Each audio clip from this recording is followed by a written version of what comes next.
الحمد لله وسلام على عباده الذين اصطفى خصوصا على سيد الرسل وخاتم الأنبياء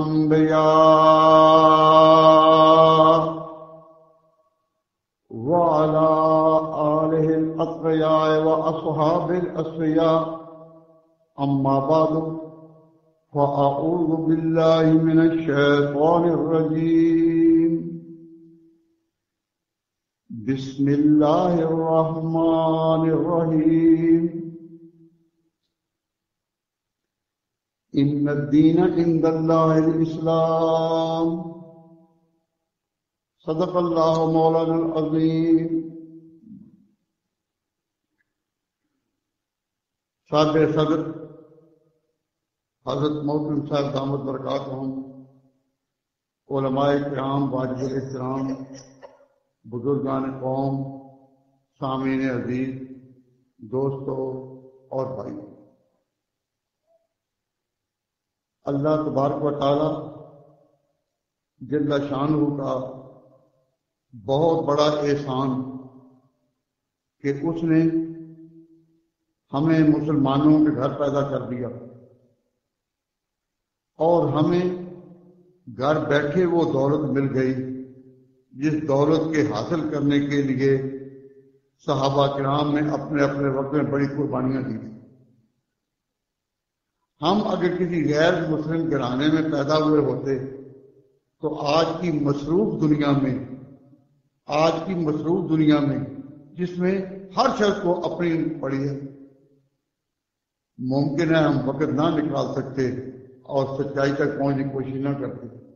تو کیا اللہ تعالیٰ کا یہی احسان کم ہے کہ اس نے ہمیں مسلمانوں گھر پیدا کر دیا؟ اور ہمارے ہاں نزدیک سب سے قیمتی چیز، سب سے اہم چیز اپنے ایمان کو بچانا، اپنے بدن کو بچانا اتنا ضروری نہیں. کیوں؟ اس لیے کہ موت تو پھر بھی کسی نہ کسی وقت آنی ہے. اس سے تو مخلص ہی نہیں، لیکن ایمان بچانا جو ہے اتنا اشد ضروری ہے کہ اس سے بڑی اور کوئی ہماری ذمہ داری نہیں. مبارک ہیں وہ لوگ جو ایمان لے کر قبر میں اتر جائیں، ورنہ قبر تک جانے سے پہلے there are many steps between the cup and the lip. Glass کے ہونٹوں تک آنے میں بہت امکانات ہیں کہ گلاس کہاں چھلکے کہاں نہ چھلکے. زندگی آزمائش کا نام ہے، ہر طرف مختلف اغراض اور حالات کے جام چھلک رہے ہیں.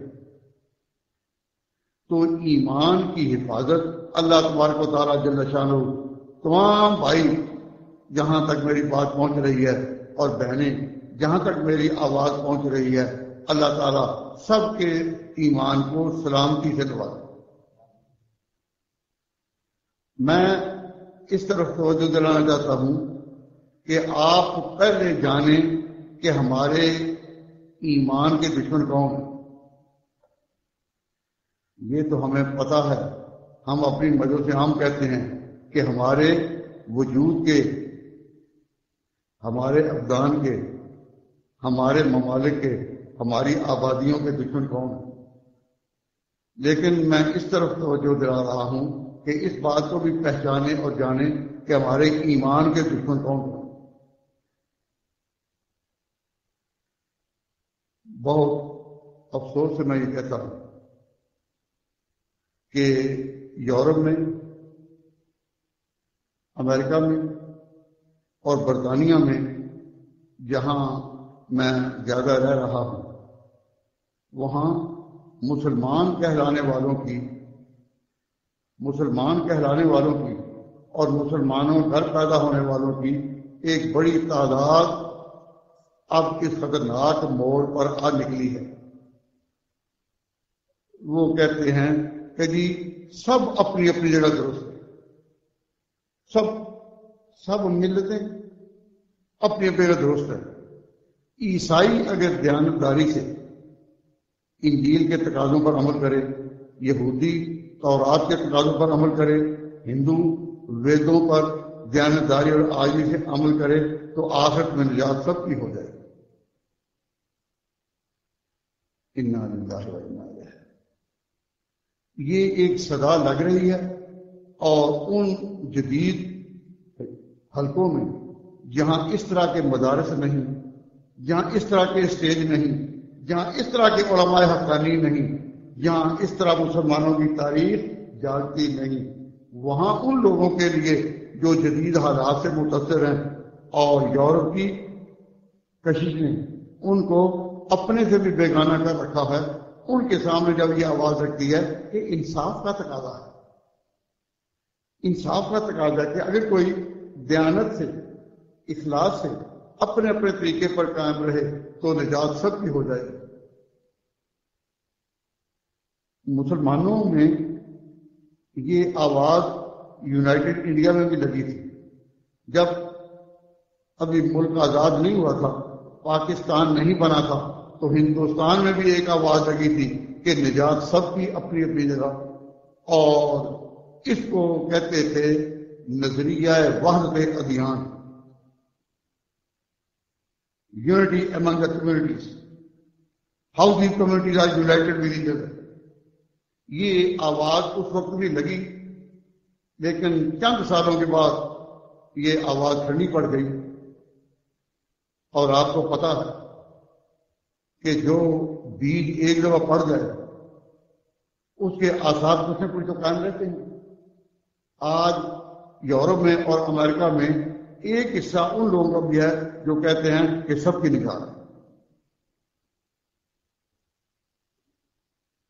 ہماری ان سے کوئی مار کا آرائی نہیں، دوسروں سے مار کا آرائی نہیں، ہمیں اپنے مسلمانوں کو تو صحیح عقیدے کے لیے بچانا ہے کہ ان کے ذہن میں یہ بات آئے کہ ہم بصمیم قلب اعتقاد رکھتے ہیں اس پورے روئے زمین پر جناب محمد رسول اللہ صلی اللہ علیہ وسلم کی رسالت کی تصدیق کیے بغیر نجات نہیں۔ جس طرح اللہ رب العزت سارے جہان کا ایک ہی خالق، ایک ہی مالک، ایک ہی رازق، ایک ہی رب ہے، سارے سوائے زمین کے لیے اور سارے قرۂ کائنات کے لیے، سارے بنی آدم کے لیے خدا کا بھیجا ایک ہی رہنما ہے، خاتم النبیین، جس کے بعد کسی کوئی نبی پیدا نہیں ہوا۔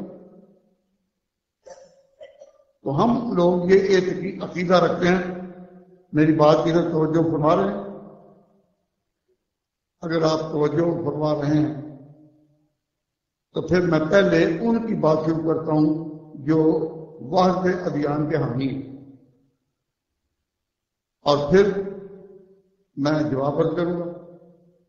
لیکن جب میں ان کی بات کہوں تو وہ بات اسلام کی تو نہیں، ان کی ہوگی۔ اس کو سن کر اگر کوئی مجلس سے اٹھے، اسے سن کر اگر کوئی مجلس سے جائے تو کیا لے کر گیا؟ اسے سن کر اگر کوئی جائے تو کفر لے کر گیا نا۔ اس لیے یا تو کفر کی بات سنو نا، اگر سنو تو پھر جواب بھی سنو۔ ہمیں اپنے بھائیوں کے ایمان کی گرد پہلا دینا ہے، اور میں اسی لیے آپ کے سامنے یہ مضمون رکھ رہا ہوں، التماس کرتا ہوں کہ اب کسی کو جانا چلا جائے۔ لیکن جب ان کی طرف سے میں نے جو بات کہی تو جب تک میں اس بات کو سمجھا نہ لوں اس وقت آپ مجھے تعاون کریں اور یہیں بیٹھے رہیں، اور اگر کوئی اٹھے تو اس کو حرکت سے بٹھا دیں، زبان سے نہیں، ذرا التماس کے بیٹھ گئے۔ اللہ تبارک و تعالیٰ جل شان فرماتے ہیں، یہ قرآن کریم سورۃ البقرہ کی آیت نمبر 10، ان الذین آمنوا، اس سے مراد امت مسلمہ، والذین ہادوا، جو لوگ یہودی ہوئے اس سے مراد قوم یہود، والنصارى 3، والسابعین 4۔ ان چاروں قوموں کا ذکر کرنے کے بعد اللہ تعالیٰ فرماتے ہیں من آمن باللہ والیوم الآخر، ان چاروں میں سے جو خدا پر ایمان رکھتا ہو اور آخرت پر ایمان رکھتا ہو، وہ مانتا ہو کہ دیر از اے لائف آفٹر ڈیتھ، کہ موت کے بعد ایک زندگی ہے، خدا کو مانتا ہو اور موت کے بعد کی زندگی مانتا ہو، بس یہ دو ہی چیزیں ہیں۔ من آمن باللہ والیوم الآخر وعمل صالحا فلہم اجرہم عند ربہم ولا خوف علیہم ولا هم یحزنون۔ تو کہتے ہیں کہ چاروں عقیدوں کا خدا نے نام لیا، آمنو 1، ہادو 2، نصارہ 3، سابعین 4۔ ان میں سے جو کہے میرا خدا پر ایمان ہے اور مرنے کے بعد کی زندگی پر ایمان ہے، تو اللہ تعالیٰ فرماتے ہیں لا خوف علیہم ولا هم یحزنون، کوئی غم نہیں۔ اس آیت کی اساس پر وہ کہتے ہیں کہ یہ چاروں ملتوں کو بتایا گیا کہ اگر تم خدا پر ایمان رکھو اور آخرت پر ایمان رکھو تو تمہاری بخشش ہے۔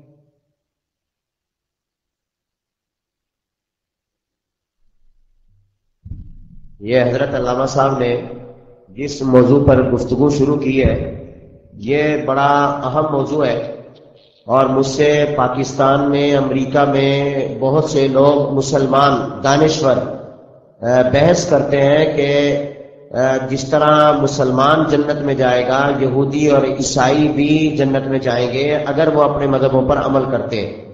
اور پاکستان کے اخبارات میں بہت سے دانشوروں نے اس پر مضمون لکھے ہیں جو آج نام نہاد دانشور ہیں، اور میں نے بھی وہ مضمون پڑھے ہیں کہ جس میں وہ یہ گمراہ کر رہے ہیں کہ یہ تمام مذاہب جو ہیں وہ صحیح ہیں اور ان پر عمل کرنے والے سارے جنت میں جائیں گے۔ اس لحاظ سے یہ جو علامہ صاحب نے موضوع چھیڑا ہے یہ بڑا اہم موضوع ہے، اس پر آپ حضرات بڑی توجہ سے سنیں، اور خود مجھے بھی انشاءاللہ اس سے بہت فائدہ ہوگا، اور میں چاہ رہا تھا کہ اس موضوع پر کوئی گفتگو کرے، اللہ نے علامہ صاحب کے دل میں خود ہی ڈالا، اس لیے آپ حضرات بڑی غور سے اس موضوع کو سنیں۔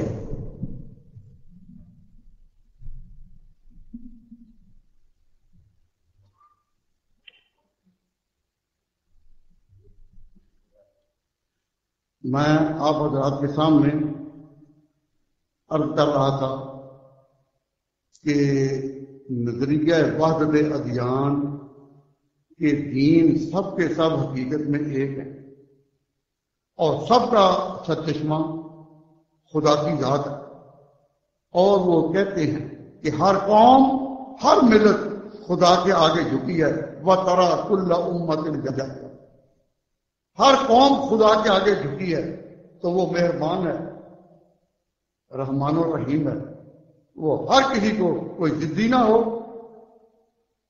ہو، نیک کردار کا ہو، اللہ تعالیٰ سب کو پسند۔ تو ایک آیت میں نے آپ کے سامنے پڑھی، اس کی جواب اور اس کی وضاحت یہ تو انشاءاللہ بالکل آخر میں ہوگی۔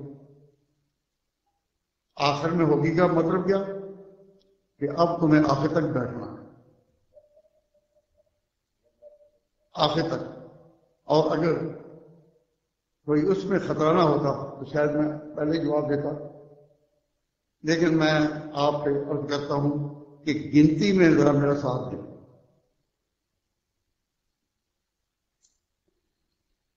اللہ تبارک و تعالیٰ جل شانہ ایک دوسرے مقام پر سورۃ الحج آیت نمبر 17 سنیں،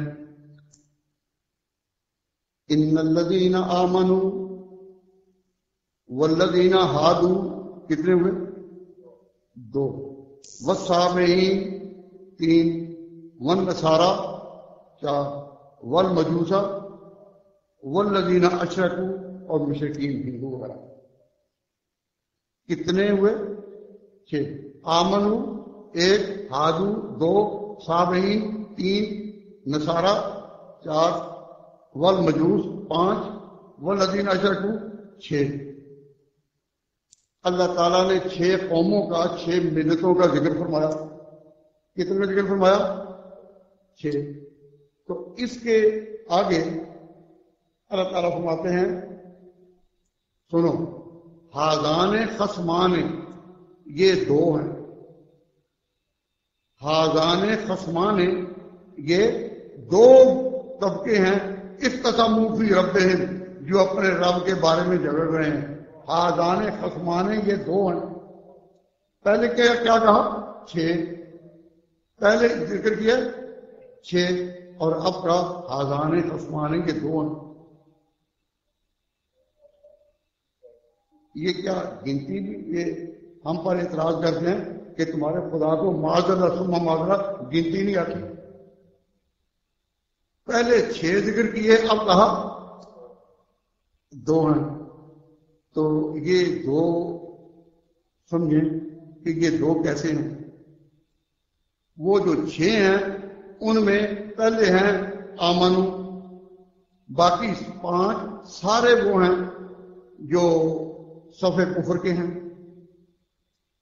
باقی 5 صفے وہ مجوس ہوں، صابئین ہوں، سارا پرست ہوں، یہودی ہوں، عیسائی ہوں، مشرکین ہوں، وہ سارے کے سارے صفے کفر کے ہیں اور ایک صفے اسلام کے.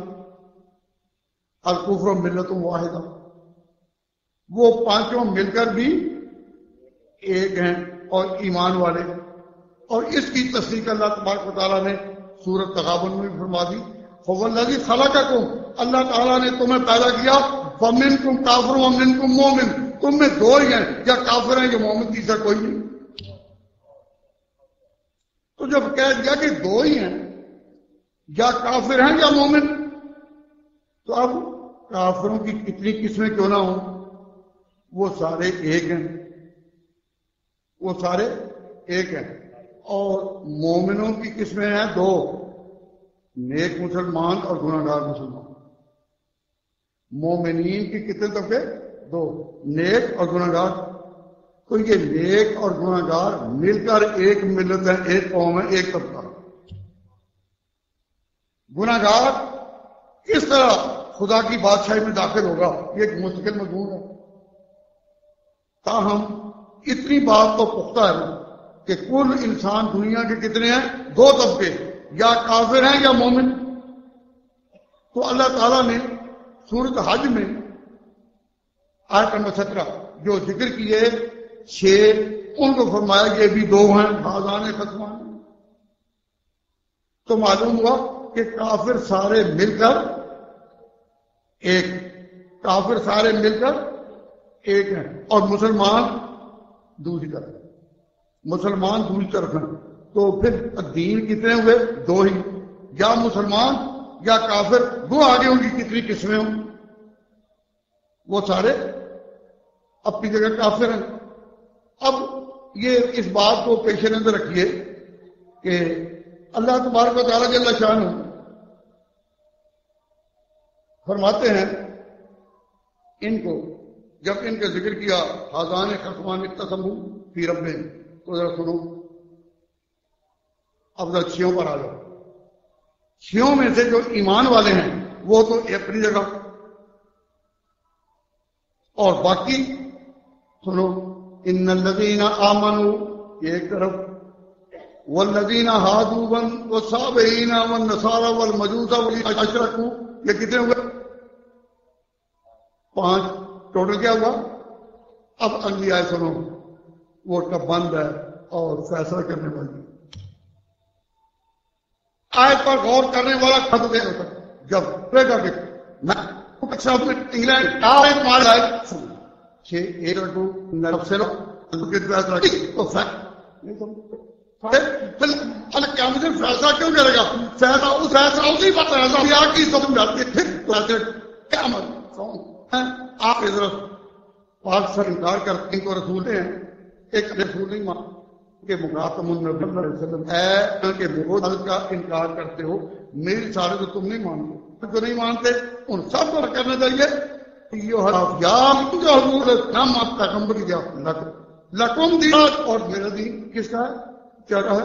اللہ نسبت صلی اللہ علیہ وسلم پر من دین حضور کی طرف ہوتی رہی کے مراحل وہ کہتے قالوا لك دین ہو گیا اللہ دین آخر یوم جو کر اب ان تمرنے کے بعد کہ جب تک یہ زیر تکمیل رہا اور جب تک یہ تربیت قابل ان کی طرح ماتوں نہیں کرو آج جب تک کا پہلے دینے پر کے بعد ہو گیا تم دینت بولک تو اعتبار کو تعالیٰ میں نے تمہارے دین کو کیا یہ دین کون سا ہے اور جن کو کہا دوں گے میں اتنے بھی ہوئے ہیں دین ہے اثار ان کی طرف آپ کو تعالیٰ نے جو آپ دین معلوم سب کہنا ٹھیک وہ دین بعد میں دین کا نہیں بعد ہو سکتی کیا اگر بات کوئی دین غلط اللہ تعالیٰ اس کی آگے بعد آ سکتا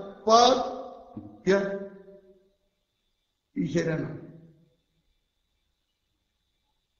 مولانا کہا تو ہم یہ جانشین ہے حضرت مولانا خیر محمد صاحب ہم تک فلم میں تو اقرار سے لیے کہتے کیا مانا یہ ہونا اللہ نے دین کو اب جو چلے گا تو اللہ تبارک و تعالیٰ نے فرمایا کہ میں نے اپنا دین مکمل کر دیا تو عجیب بات جملہ دین معلوم ہو کتنی تھا نصارہ دے منوط بھی تھا دین کیوں دین کی تو اسلام تو جب اس نے چن لیا تو پھر سارے برابر ہو سکتے ہیں یہ تو اسی طرح ہے کہ کوئی کہے اللہ کے الناس اللہ تعالیٰ انسانوں میں سے رسول چنتا ہے تو اس کا معنی کرے کہ ساری رسول یہ معنی نہیں ہو سکتا تو پھر خدا کا چنا ہوا دین ایک رضیت لکم الاسلام دینا تمہارے لیے دین اسلام چن لیا بلکہ ان کو ہم کہتے ہیں کہ وہ دین ہے اور خدا کا چنا ہوا دین ایک ہی ہے اور پھر اللہ تعالیٰ نے ایک مقام پر ان کو مانا ہی نہیں فرمایا کہ دین ہے ہی ایک ان الدین عند اللہ الاسلام اہل علم جانتے ہیں کہ ضرب کو جب مقدم کیا جائے تو فائدہ حاصل کا دیتا ان الدین عند اللہ الاسلام کہ دین ہے ہی اسلام اب دین کا عنوان اور دین کا ٹائٹل بھی ہم ان کو نہیں دیتے پہلے ایک تاریخ بیان ہو رہی تھی تاریخ میں ان کو کہا گیا لکم دینکم ولیہ دین تاریخ میں کہا گیا رضیت لکم الاسلام دینا لیکن اب وہ دین ہے ہی نہیں ان الدین عند اللہ الاسلام اللہ تبارک و تعالیٰ کے ہاں دین ہے ہی ایک اور وہ کیا ہے اسلام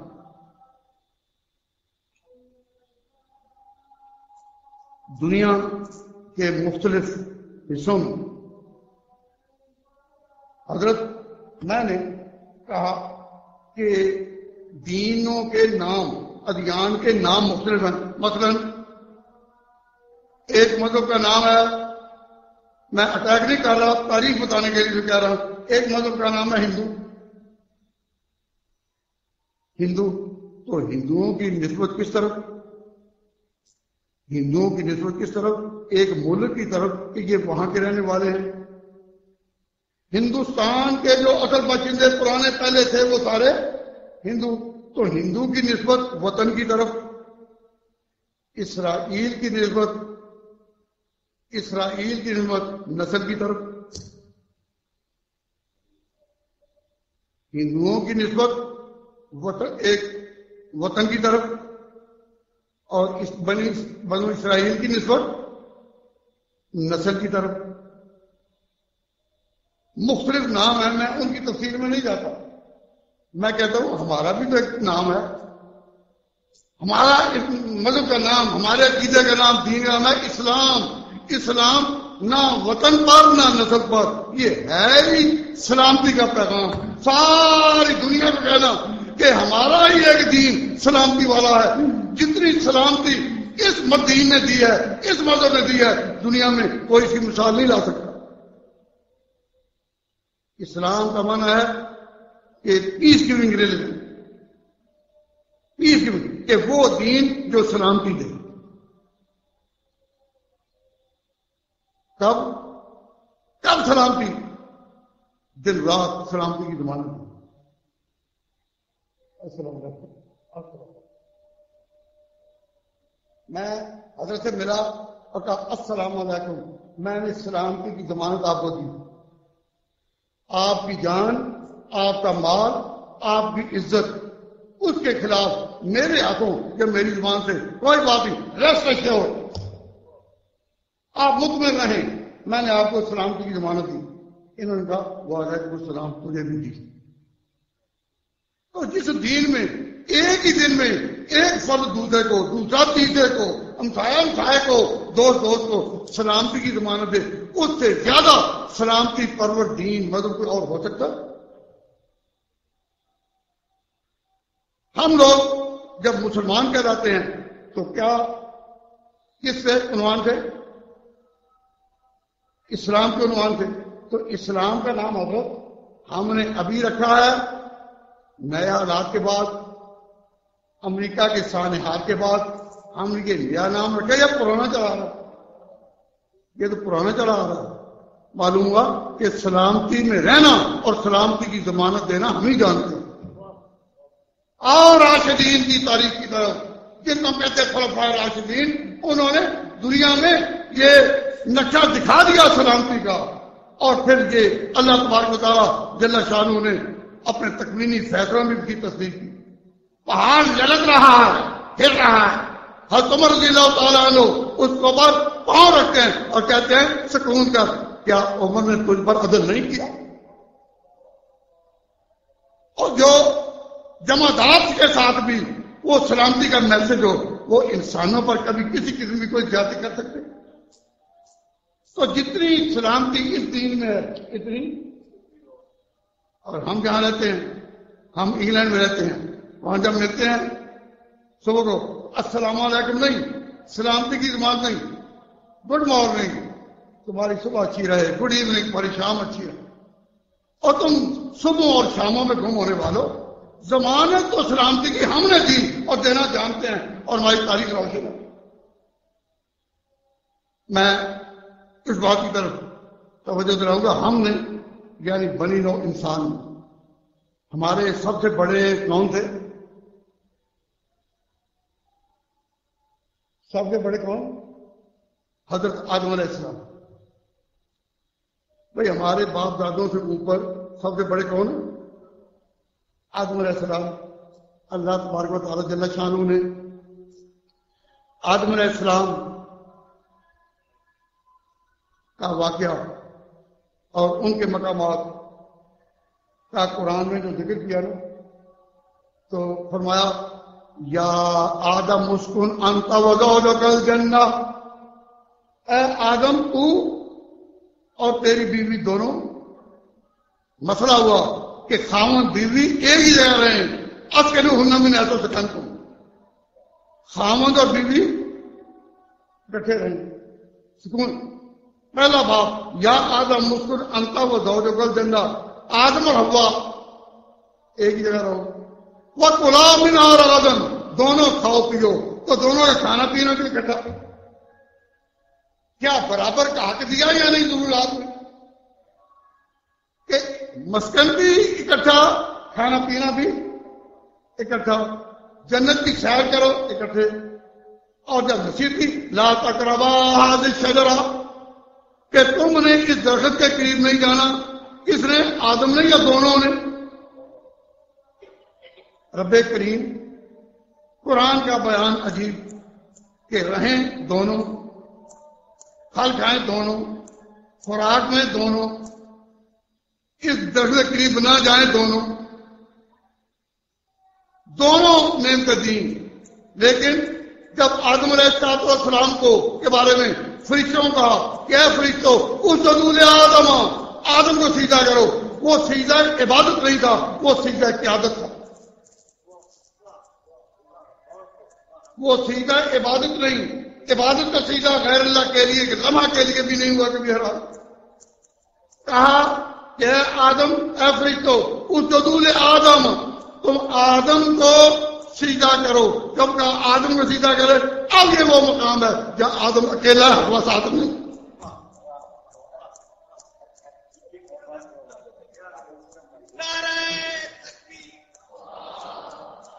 جہاں آگے امام صرف آدم ہے، حوا ساتھ نہیں. تو یاد رکھو کہ اب جب یہ تحریک چلے کہ نمازیں عورتیں پڑھائیں، وہ امام بنے، تو آپ کہیں کہ سب سے پہلے حضرت آدم علیہ السلام کو جب امامت کبریٰ دی گئی، جب ان کو قیادت دی گئی، تو اس وقت حوا ساتھ نہیں. جو ہر مقام پر ساتھ رہے وہاں ساتھ نہیں. معلوم ہوا کہ مقام امامت جو ہے وہ مرد کے لیے، عورتوں کے لیے نہیں.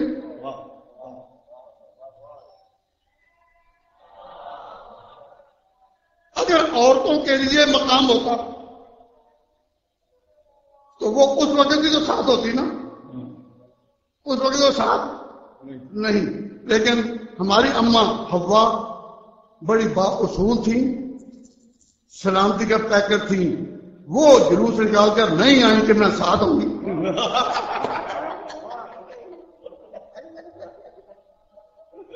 وہ سلامتی کا پیکر تھی.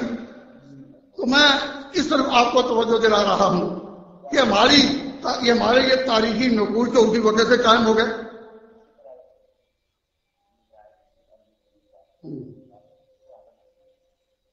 وہ اسی کی تائید ہے.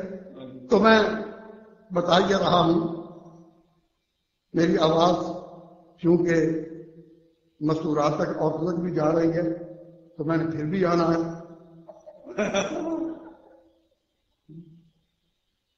مجھے اندازہ تو ہے کہ ہمارے موت میں صاحب پیچھے لگنے والے نہیں،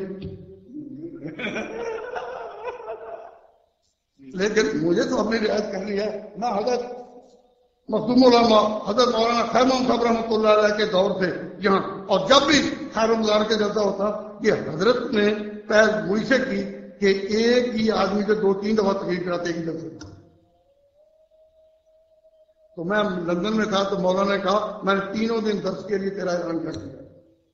میں کہا الولا تو سب لے لی. تو میں ڈر رہا ہوں کہ میری یہ آواز میری بہنوں تک، بیٹیوں تک، عورتوں تک، مستورات تک جا رہی ہے، اور ممکن ہے صرف مستورات تک ہی نہ جا رہی ہو، مکشوفات تک بھی جا رہی ہو. مستورات کا لفظ ہماری عزت تھی جب تک پردہ قائم تھا، اور جب پردہ کو ہلا دیا گیا تو ہمیں کہنا پڑتا ہے کہ مستورات ہو یا مکشوفات، بات دونوں کو شامل ہو. تو یاد رکھیے کہ قیادت حضرت آدم علیہ السلام کو دی گئی اور خلیفہ بھی انہی کو بنایا گیا. جب ان کو خلافت دی گئی تو پھر جتنے بھی پیغمبر آئے، پیغمبر مردوں میں آئے یا عورتوں میں؟ وہ مردوں میں آئے. تو حضرت رابعہ بصریہ اللہ تعالیٰ ان پر کروڑ رحمتیں فرمائے، ان کو کسی نے کہا کہ عورت کتنے بھی مدارج طے کر لے لیکن ان میں پیغمبر نہیں آئے، عورتوں میں کوئی پیغمبر نہیں بنے، عورتوں میں پیغمبر نہیں بنے.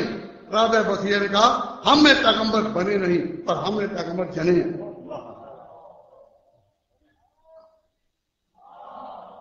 ہم نے پیغمبر جنے ہیں. تو پیغمبروں کا جننا، پیغمبروں کو یہ کوئی تھوڑی فضیلت ہے؟ تو عورت کی فضیلت اپنی لگاؤ، لیکن وہی جو دین فطرت نے دی ہے. ہم انکار نہیں کر رہے، ہماری بیٹیاں اور بہنیں ناراض نہ ہوں. رابعہ بصریہ کا جواب ہمیں یاد ہے، ہم میں پیغمبر بنے نہیں اور ہم نے پیغمبر جنے. تو میں آپ حضرات کی خدمت میں عرض کر رہا تھا کہ یہ دین جس میں ہم آ رہے ہیں یہ دین سلامتی کی ضمانت ہے، سلامتی کی ضمانت ہے. تو ایک سال کہنے لگے کہ جی ضمانت تو دی جاتی ہے آگے کے لیے، تو جو پیچھے ہو چکا ضمانت تو دی السلام علیکم آگے کے لیے. ان دماغکم و اموالکم و اعراضکم حرام علیکم کحرمت یومکم ھذا، یہ ہے آئندہ کے لیے. تو جو کچھ پہلے ہو چکا مسافہ، یہ مسافہ، یہ صف ہون کے معنی ہوتا ہے گرا دینا. حضرت جو کچھ پہلے ہوا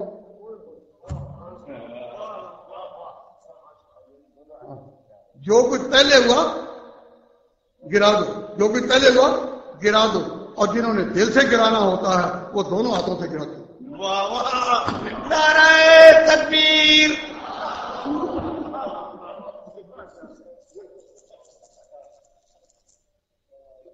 تو حضرات، یہ ہمارا دین جو ہے پیس لونگ گرل ہے، یہ جتنا یہ سلامتی کی ضمانت دیتا ہے، اور جس طرح واضح طور پر اس کے بارے میں کہا گیا کہ لا اکراہ فی الدین، یہ وہ دین ہے جس میں اس دین میں داخل کرنے کے لیے کسی پر جبر جائز نہیں، لا اکراہ فی الدین، کسی پر جبر جائز نہیں۔ معلوم ہوا کہ جس مرکزی کتاب نے کہہ دیا کہ جبر جائز نہیں، تو مسلمانوں پر ایک غلط الزام ہے کہ انہوں نے تلوار، اسلام تلوار کے دور سے پہلا، یہ ایک مستقل موضوع ہے، میں اس وقت بیان نہیں کر رہا، میں اس وقت آپ کی توجہ طرف دلا رہا ہوں کہ مسلمانوں کے ایمان کو بچانے کے لیے خود مسلمانوں میں جو غلط فہمیاں پھیلائی جا رہی ہیں، اس میں سے ایک غلط فہمی کی طرف میں نے آپ کو متوجہ کیا، وہ ہے نظریہ وحدت ادیان۔ نظریہ وحدت ادیان، اس میں کیونکہ طالب علموں بھی کثرت ہے اور علماء کی بھی کثرت ہے، اس لیے ان کے رنگ میں میں ایک بات سمجھاتا ہوں۔ سب جاگ رہے ہیں یا اگلی بات کیا کر رہی ہوں؟ میں صرف توجہ اس طرف دلا رہا ہوں کہ جو لوگ منافق تھے اور حضور کی خدمت میں آتے تو آ کر کہتے کہ ہم آپ کو مانتے ہیں، ہم آپ کو مانتے ہیں، تو وہ یہ لفظ نہیں کہتے تھے ہم آپ کو مانتے ہیں۔ اللہ تعالیٰ نے ان منافقوں کی بات اس طرح کی، وَمِنَ النَّاسِ، ان میں لوگ ایسے بھی ہیں میں یقول ہو جو آپ کے پاس آ کر کہتے ہیں آمنا باللہ وبالیوم الآخر، کہ ہم اللہ پر ایمان لائے اور آخر پر ایمان لائے۔ خدا کہتا ہے ما ہم بمومنین، یہ مومن نہیں۔ تو کہا تو انہوں نے وہی جملہ تھا نا، اللہ پر ایمان لائے اور آخر پر ایمان لائے۔ حضور کا نام لے کر تو نہیں کہا تھا کہ آپ پر ایمان لائے، پر ان کی مراد اس میں یہی تھی کہ ہم آپ پر ایمان لائے، تبھی تو اللہ تعالیٰ نے کہا ما ہم بمومنین، وہ مومن نہیں۔ تو معلوم ہوا کہ آمنا باللہ وبالیوم الآخر یہ قرآن کا ایک محاورہ ہے، اور اس سے مراد لفظی معنی نہیں کہ خدا کو مانو اور آخرت کو مانو، یہ ایک عنوان ہے جس سے مراد ہے پورے اسلام کو ماننا۔ اگر یہ مراد نہ ہوتی تو وَمِنَ النَّاسِ مَن یقول آمنا باللہ، اس کی تفسیر نہیں ہو سکتی۔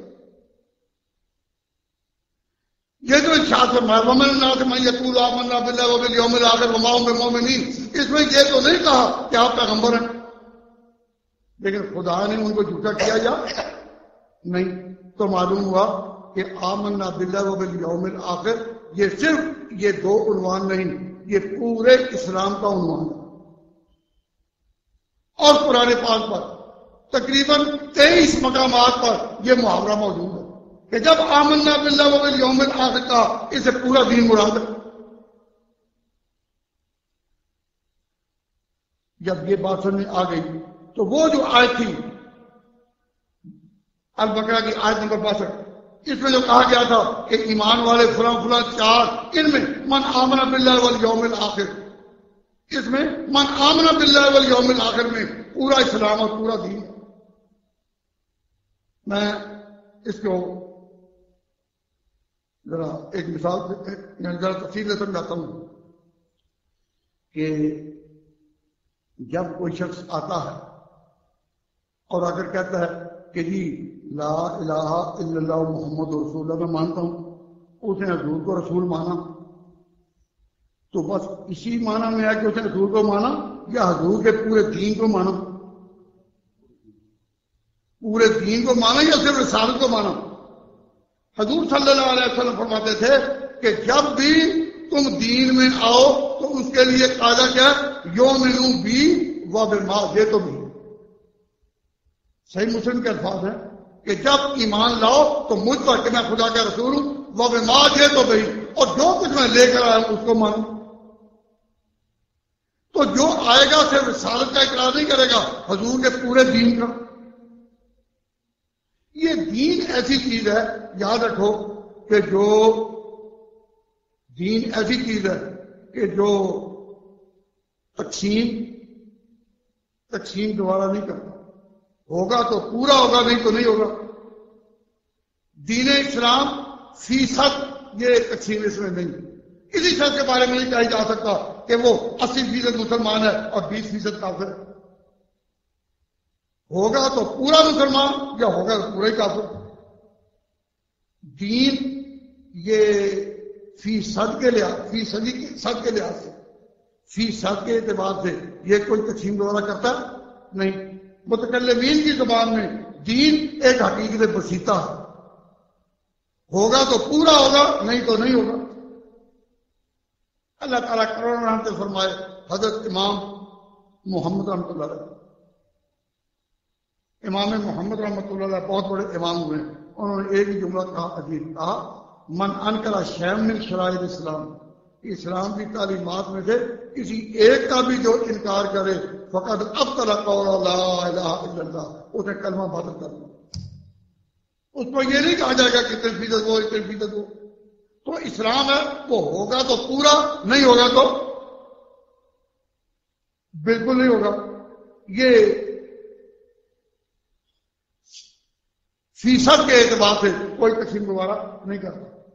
تو میں یہ عرض کرتا ہوں کہ ایک بات نبی کریم صلی اللہ، ہاں مجھے حدیث یاد آ گئی، حضرت ابو ہریرہ رضی اللہ تعالیٰ عنہ کہتے ہیں، حضرت ابو ہریرہ رضی اللہ تعالیٰ عنہ کہتے ہیں کہ فرمایا نبی پاک صلی اللہ علیہ وسلم، یا میں نے حضور سے سنا کہ لا یسمع بی احد من هذه الامہ، اس امت دعوت میں میرا نام جو کوئی نہیں سنتا، کوئی یہودیوں ولا نصرانیوں، نہ کوئی یہودی اور نہ کوئی نصرانی، کوئی یہودی اور نصرانی اس ملت میں جو میرا نام سنے، ولم یؤمن بالذی ارسلت بہ، اور وہ ایمان نہیں لاتا میرے دین پر۔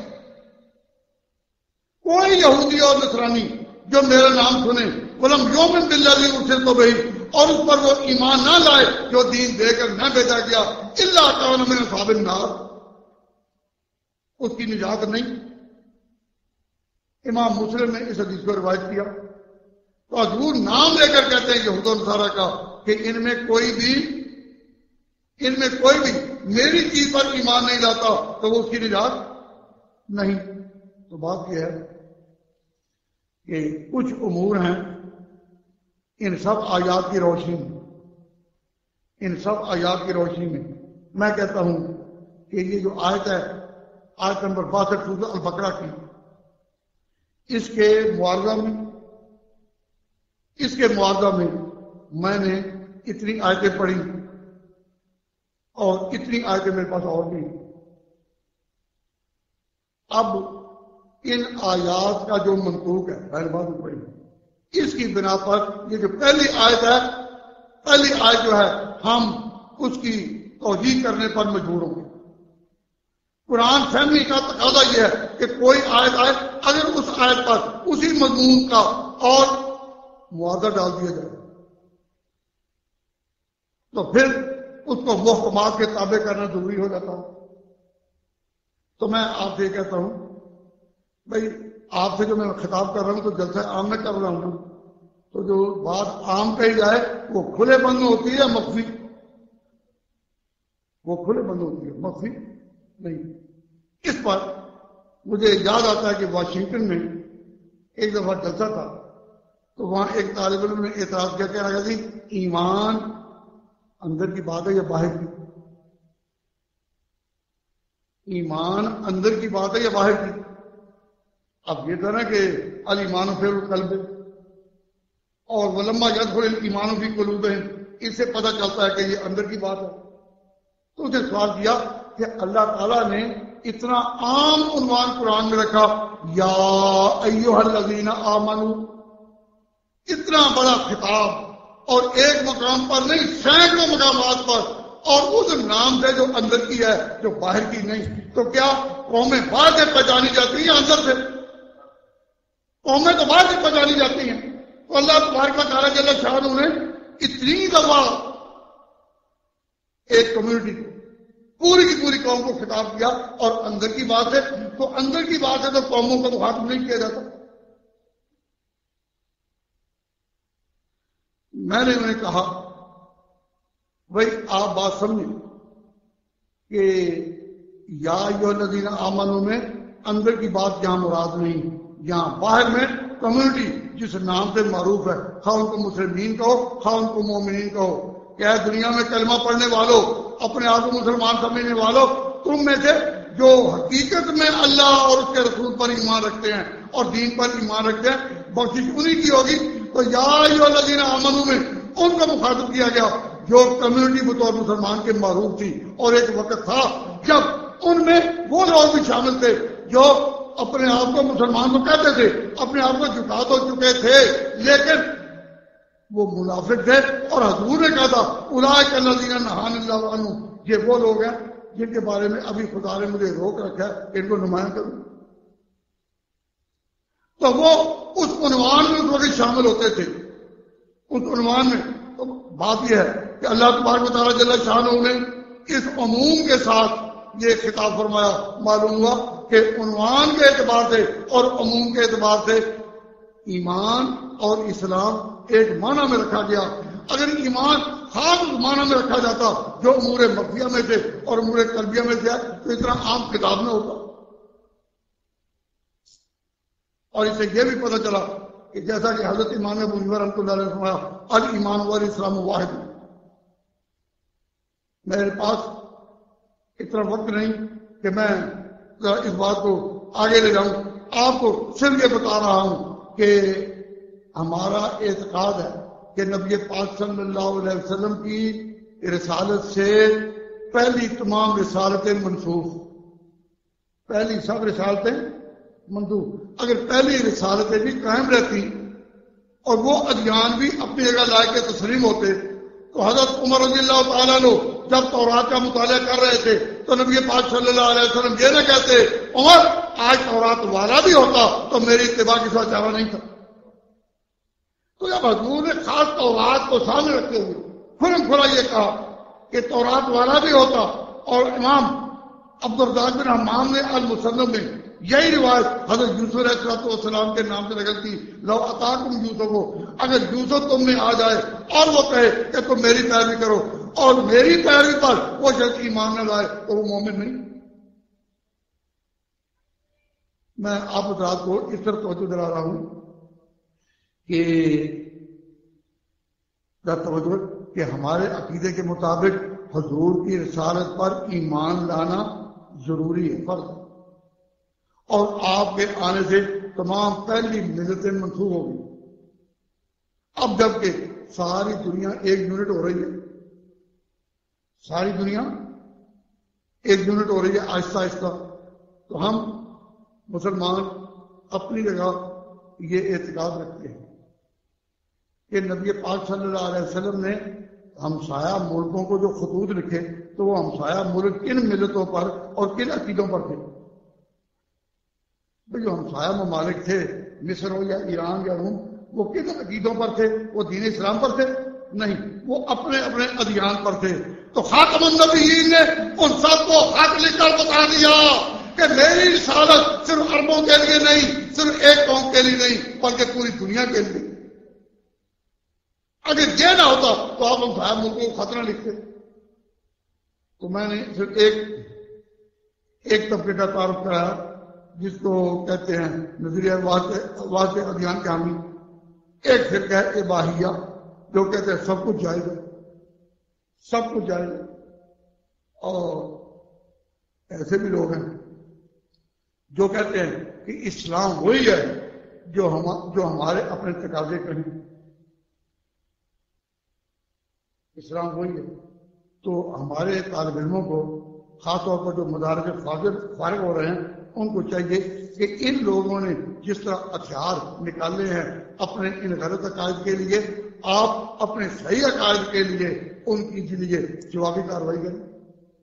کم از کم اپنے کو تو بتا دیں کہ اس پیغمبر پر رسالت، اس پیغمبر کی رسالت پر ایمان لائے بغیر کسی کی نجات نہیں ہوگی.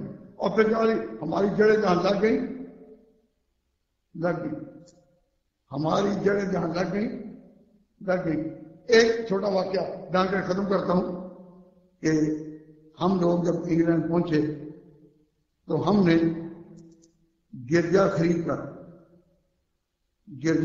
کر ہم نے اپنا دینی کام وہاں شروع کیا. تو کئی مسلمانوں نے ہم سے پوچھا کہ جی گرجا خریدا جا سکتا ہے؟ یہ تو عبادت گاہ ہے. گرجا عبادت گاہ ہے، یہ خریدا جا سکتا ہے؟ میں نے کہا ہاں، کیوں نہیں کیا جا سکتا؟ کہہ رہے مسجد تو نہیں خریدی جا سکتی. میں نے کہا تمہاری بات بھی ٹھیک ہے. گرجا کیوں خریدا جا سکتا ہے؟ میں نے کہا گرجا اس لیے خریدا جا سکتا ہے کہ وہ جس ملت اور دین کا نمائندہ ہے اس کی مدت پوری ہو چکی ہے. گرجا یا مندر وہ جس دین کا نمائندہ ہے اس کی مدت پوری ہو چکی، وہ خریدا جا سکتا ہے. لیکن جس دین کی جڑیں زمین تک ہیں اور زمین سے لے کر تحت ثری تک ہیں، مسجد نہ بیچی جا سکتی ہے نہ وراثت میں لی جا سکتی ہے. تو ہماری مسجدیت خود بتا رہی ہے مسجد بیچی جا سکتی ہے، خریدی جا سکتی ہے، وراثت میں جا سکتی ہے. معلوم ہوا کہ ختم نبوت کی جڑیں بڑی گہری. یہ مسجدوں کا نہ بیچا جانا اس عقیدے کی خبر دے رہا ہے ختم نبوت. تو اللہ تبارک و تعالیٰ توفیق عطا فرمائے. تو نظریہ واقعہ ادیان کے متعلق کچھ باتیں صبح کے انشاءاللہ درس میں ہوگی. اس وقت میں اپنی بات اس پر ختم کرتا ہوں اور دعا کرتا ہوں کہ جن بھائیوں نے اس آیت سے یہ سنا کہ آمنوں کے ساتھ کی اور قومیں ہیں، وہ میری ان آیات کو پیش نظر رکھیں جن کے ساتھ میں نے اس کی یہ تشریح کی ہے کہ اس سے مراد وہ ہے جو دعوے دار ہے اسلام کے، جب تک وہ حقیقی طور پر ایمان نہیں لائیں گے نجات نہیں. تو معلوم ہوا کہ نجات نہیں، اس کا معنی ایک محاورے کے تحت ہے، اور وہ محاورہ کئی ہے آمنا باللہ و بالیوم الآخر. اس میں پورا اسلام ہے، اور پورے اسلام میں سے جس کا کوئی انکار کرے وہ مسلمان نہیں. وما علینا الا البلاغ. ماشاء اللہ، آپ حضرت علامہ صاحب کا ایمان افروز بیان سن رہے تھے.